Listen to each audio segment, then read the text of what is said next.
Ricardo Flores decía, no son los rebeldes los que crean los problemas del mundo, son los problemas del mundo los que crean a los rebeldes. Reciban un cordial saludo, mi nombre es José Daniel Gutiérrez y junto a mis compañeros vamos a tratar el tema del sindicalismo en nuestro país, enfocado en el caso de Recope. Vamos a empezar con un poco de historia del sindicalismo a nivel mundial. Gabriel Quesada Avedaño, secretario general de la Universidad Estatal a Distancia, nos explica de la siguiente manera.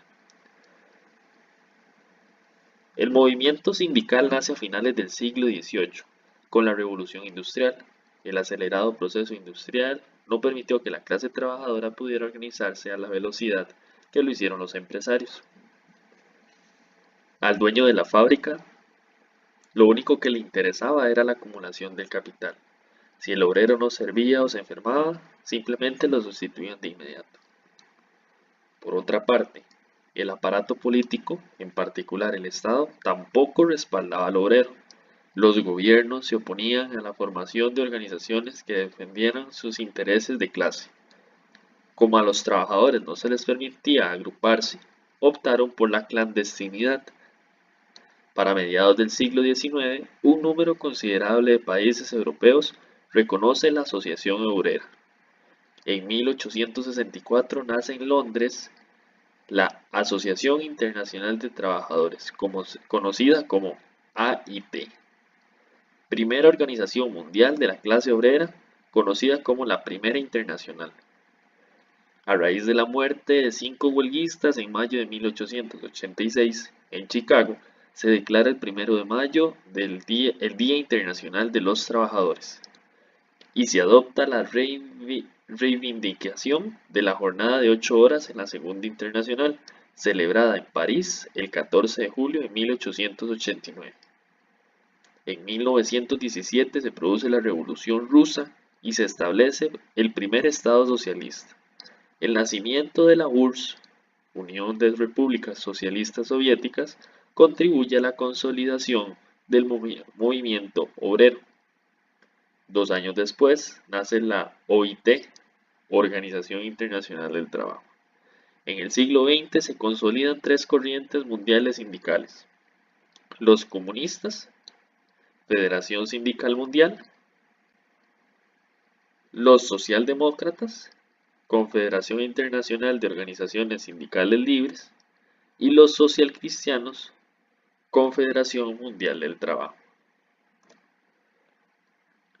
Ahora hablemos un poco del sindicalismo en Costa Rica.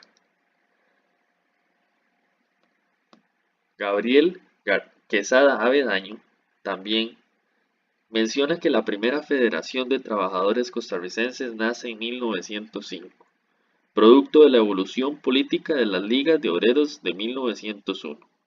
Años más tarde, María Isabel Carvajal, Carmen Lira y Omar Dengo fundan el Centro de Estudios Germinal en 1912, organización anarquista que promueve, junto a varias sociedades obreras, la formación de la Confederación General de Trabajadores en 1913.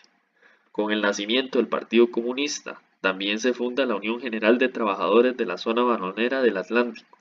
La organización de los obreros urbanos y rurales trajo como consecuencia uno de los movimientos populares de mayor trascendencia en la época, la huelga de 1934, liderada por Carlos Luis Vallas. 15.000 obreros bananeros se levantaron en contra de la United Fruit Company, exigiendo mejores condiciones de vida. La creación del Partido Comunista contribuyó sin lugar a duda a la fundación y consolidación de sindicatos a nivel nacional. En 1943 se establece la Confederación de Trabajadores de Costa Rica, ilegalizada hasta 1945, periodo en que se afiliaron más de 125 sindicatos. La Iglesia también formó sindicatos para contrarrestar la influencia comunista. En 1943 se crea la Confederación Costarricense de Trabajadores Rerum Novarum, auspiciada por Víctor Manuel Sanabria y organizada por su discípulo Benjamín Núñez. En la década de los años 40, Costa Rica experimenta una de las grandes transformaciones en su historia política. la promulgación de las garantías sociales y el Código de Trabajo. Esta nueva estructura política y jurídica trae como consecuencia una revolución nacional, a tal punto que en la Constitución Política de 1949 se reconoce el derecho de los trabajadores y patrones a formar sindicatos y establecer convenciones colectivas, a pesar del enfrentamiento que hubo entre grupos conservadores y progresistas durante la Guerra Civil de 1948. Ahora vamos a hablar un poco del sindicato como palabra, es decir, vamos a ver el concepto. El origen de la palabra sindicato proviene del griego síndico, y es un término que se utilizaba para denominar al que defiende a alguien en un juicio. Según la Enciclopedia Jurídica, la libertad sindical presenta muchos aspectos. En el plano individual es el derecho de los trabajadores a afiliarse al sindicato de su preferencia o a no afiliarse a ninguno de ellos. Es también el derecho a ejercer una actividad sindical fuera de la empresa o en la empresa misma. En el plano colectivo es el derecho de los sindicatos a constituirse y funcionar libremente. Según el Consejo Sindical Unitario de Centroamérica y el Caribe, podemos encontrar en nuestro país distintos tipos de sindicatos. En primer lugar están los gremiales, que son los formados por individuos de una misma profesión, oficio o especialidad. De empresa, los formados por individuos de varias profesiones, oficios, especialidades, que presten sus servicios a una misma empresa. Luego están los industriales, que están formados por individuos de varias profesiones, oficios o especialidades que presten sus servicios en dos o más empresas de la misma clase. Luego tenemos los mixtos o de oficios varios, que son formados por trabajadores que se ocupen en actividades diversas o inconexas, y estos sindicatos solo podrán constituirse cuando en determinado cantón o empresa el número de trabajadores de un mismo gremio no alcance el mínimo legal. Y para ir terminando esta primera parte, vamos a hablar acerca del fuero sindical. Que lo que me dice a mí el fuero sindical es que es un conjunto de medidas de protección del dirigente y del militante sindical que tiende a ponerlos a cubierto de los prejuicios que puedan sufrir por su actuación y a posibilitar el desarrollo normal y eficaz de la actividad sindical. Ahora, para continuar con la exposición, mi compañero va a explicar otros temas. Bueno, tengan buen día, profesor.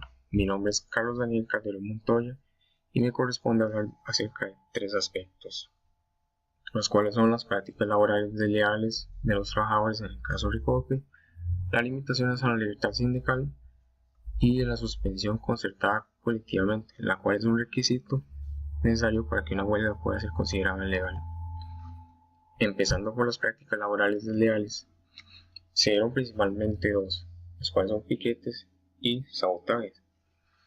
Los piquetes de huelga son la acción en virtud de la cual los trabajadores que están en paro se instalan en la puerta o cercanías del establecimiento laboral, con el fin principal de disuadir a la mayor cantidad de personas o trabajadores para que éstas se puedan unir a su causa y hacer que la huelga sea más fuerte.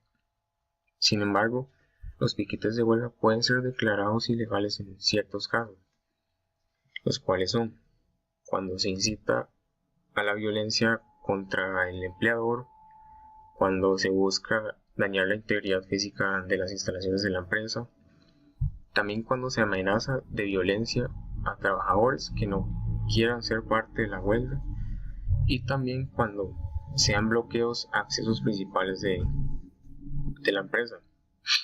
¿Qué ejemplos se pudieron ver de estos piquetes ilegales en el caso Recope? Bueno, según pude investigar o encontrar en la página melarrea.com, se dieron tres, los cuales fueron amenazas de muerte contra funcionarios, También se dieron ataques con armas de fuego a los domicilios y vehículos de los trabajadores que se rehusaron a participar de la huelga. Y por último, se colocó una barricada al frente de un plantel de la institución para bloquear el acceso hacia ella. Ahora pasando a los sabotajes en el contexto de una huelga significan la acción o acciones que buscan perjudicar el funcionamiento correcto de la empresa.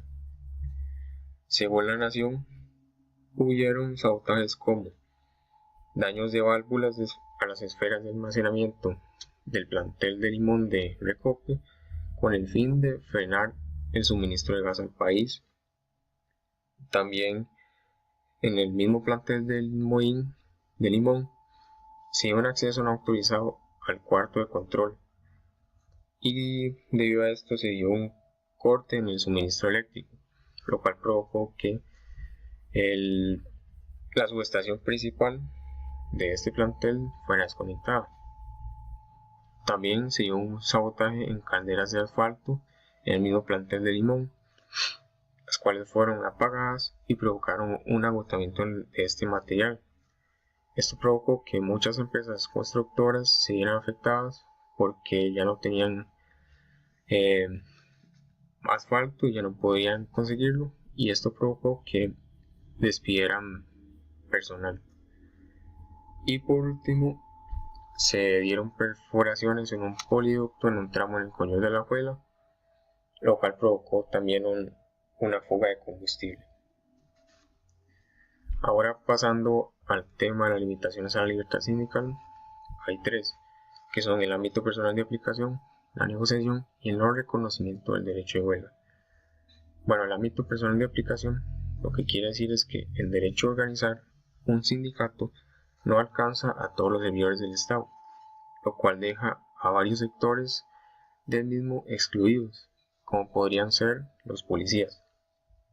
Luego la negociación, la cual dice que el poder de cambiar las condiciones de empleo en los servicios estatales no es algo que esté implícito en un sindicato, ya que este poder o deber es exclusivamente del poder legislativo.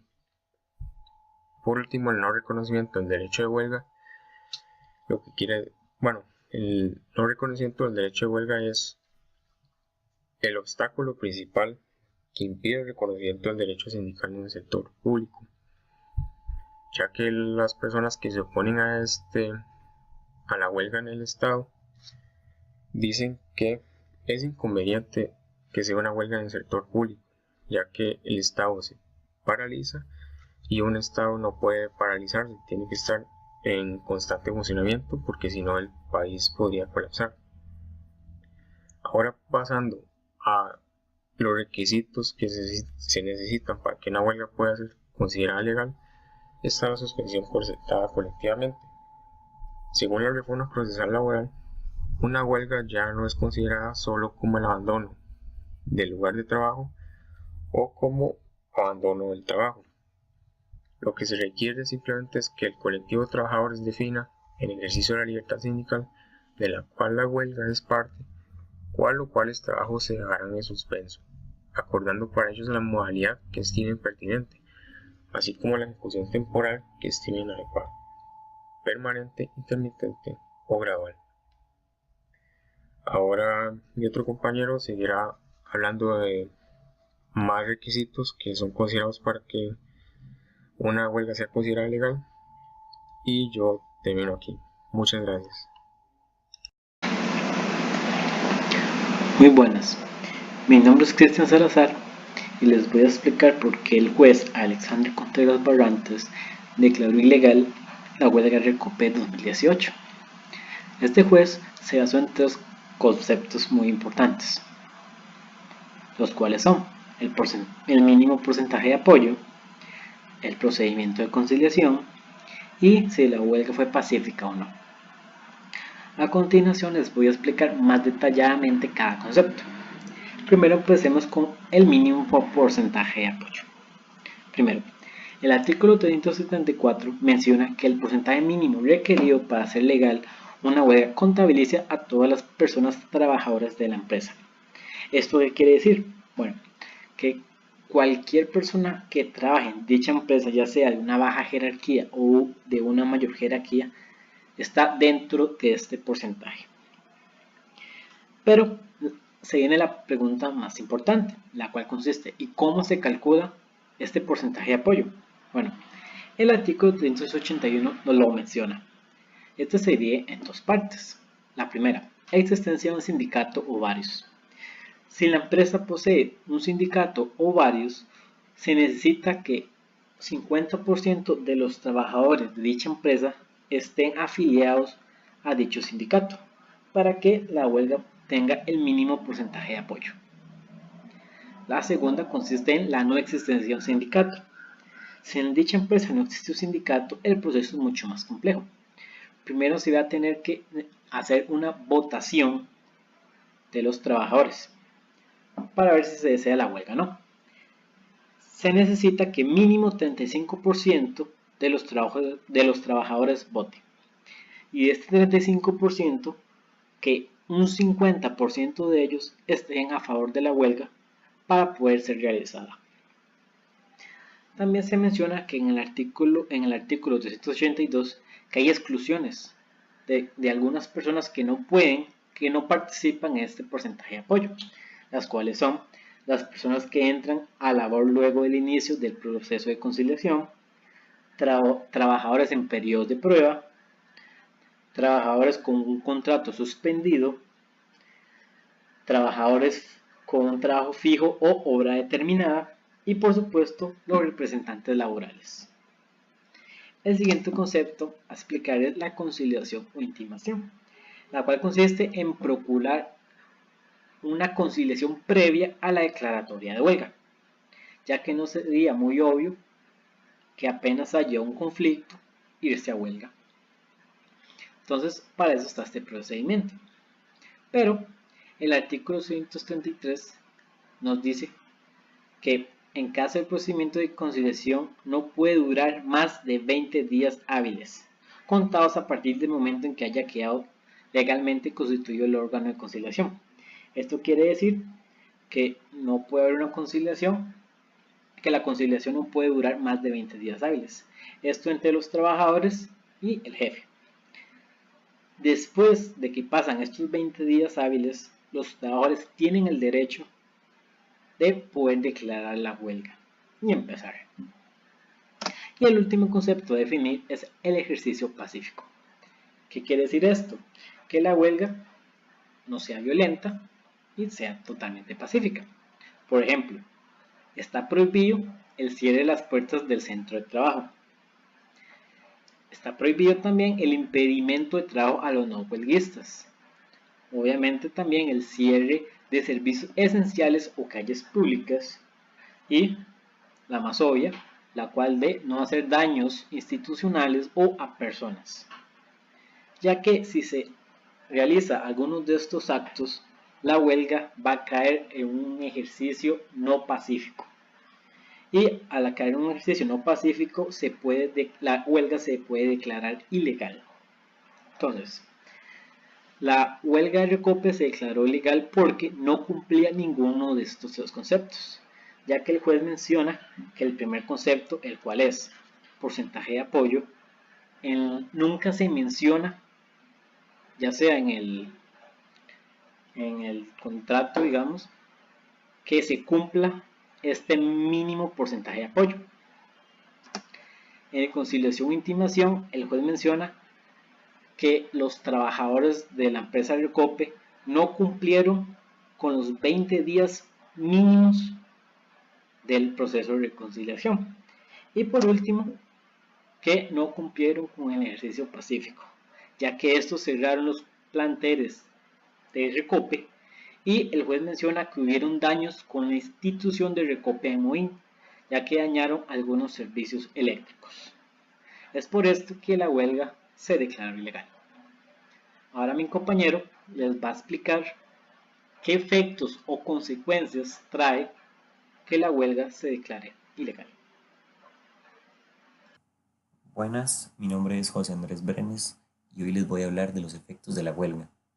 Cuando la huelga no tiene calificación de legalidad, cuando la huelga sí tiene calificación de legalidad, pues bueno, la reforma procesal laboral establece un procedimiento para la declaración de legalidad de la huelga, pero este procedimiento no es requisito para el inicio de una huelga, es decir, que los trabajadores pueden iniciar una huelga sin que haya sido declarada legal.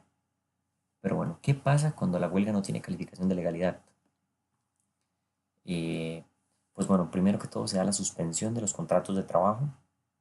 Esto quiere decir que los contratos de trabajo se suspenden, pero no se extinguen. Es decir, el contrato de trabajo sigue vigente, simplemente no se da la prestación de los servicios del trabajador. Luego, se da la prohibición de rebajar los salarios a las personas que ejecutan la huelga.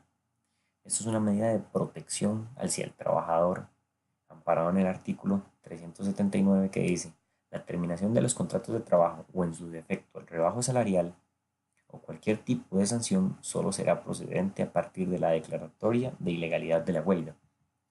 Quiere decir que la huelga es una causal de suspensión del contrato, pero no se pueden tomar acciones en contra de los huelguistas hasta que la huelga sea declarada ilegal. Esto ampara también el mismo punto, la prohibición de despedir a las personas que ejecutan o apoyan a la huelga. Va por el mismo camino y defendiéndose bajo el mismo artículo. Aquí en este punto específicamente hay que tener bastante cuidado porque sí se puede despedir a las personas que están en huelga, siempre y cuando las personas ejecuten acciones que sean causales de despido. Por ejemplo, en el caso de Recope, se da el caso de un muchacho llamado Carlos Andrés Pérez, que es empleado de Recope. Y durante la huelga causó daños a las instalaciones, específicamente una esfera de almacenamiento de gas, cuando un barco estaba transportando el gas, estaba pasando hacia los almacenamientos de Recope, causando daños a la compañía. Y pues bueno, el muchacho fue detenido y fue puesto a las órdenes de la ley. Se determinó en un principio la culpabilidad del muchacho, pero luego bajo apelaciones se le logró dar la libertad y está a la espera de un juicio. Eso sí, en este momento el contrato del muchacho está suspendido, la relación está suspendida, pero es importante que el muchacho hizo una acción que puede ser causal de despido, y si se logra encontrar culpable va a ser un despido sin responsabilidad patronal. Ahora, también la no afectación de los salarios o indemnizaciones por enfermedad y otros. Bueno, esto es en el artículo 393 del Código de Trabajo, dice que ni los paros ni las huelgas deben perjudicar de forma alguna a los trabajadores o las trabajadoras que estuvieran percibiendo salarios o indemnizaciones por accidentes, enfermedades, maternidad, vacaciones u otras causas análogas. Ahora, ¿qué pasa cuando la huelga es declarada ilegal? Pues bueno, el artículo 385 del Código de Trabajo dice que las personas tienen 24 horas para reintegrarse a su trabajo después de que la huelga haya sido declarada ilegal. Como mencioné anteriormente, la única manera de sancionar a las personas es si la huelga es declarada ilegal, ya que tuvo que pasar por un proceso para aprobar esta condición. Ahora, ¿qué pasa si no reintegro el trabajo? Después de las 24 horas, el patrono puede tomar sanciones. ¿Cuáles sanciones? Pues bueno, puede hacer el despido sin responsabilidad patronal. Si él no quiere despedir al trabajador, pero no le quiere pagar el salario porque no está laborando, lo puede hacer. Eso es un tipo de sanción, o imponer otra sanción al trabajador que esté dentro de lo que se permite hacer al patrono. Ahora, ¿qué pasa cuando la huelga es declarada legal? Pues bueno, primero se da una orden de cierre del establecimiento. Se da una prohibición de contratación de sustitutos de las personas en huelga y entran en función las autoridades policiales. Con la orden de cierre del establecimiento se da básicamente por dos motivos.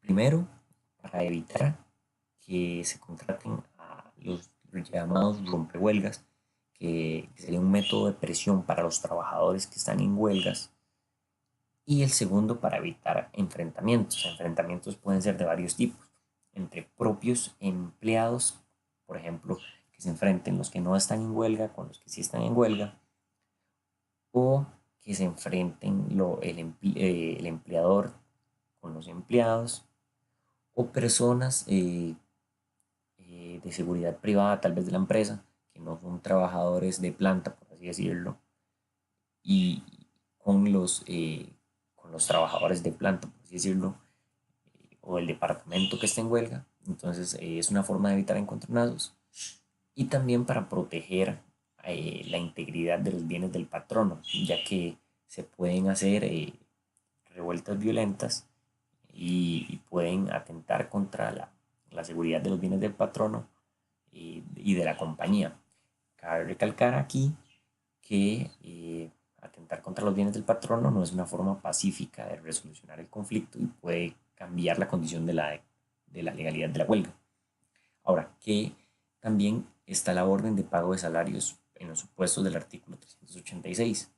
Ok, no puede haber sanción si la huelga es legal. Ahora, dice que eh, en un supuesto de que la huelga haya sido calificada como legal, es que si en la resolución que hace esta declaratoria se estima que los motivos de la huelga son imputables al empleador por algunas causas enumeradas en el artículo 386 del Código de Trabajo, entonces debe condenarse al empleador al pago de salarios por todos los días que dura la huelga, estableciendo que esos salarios se liquidarán en el trámite de ejecución de sentencia.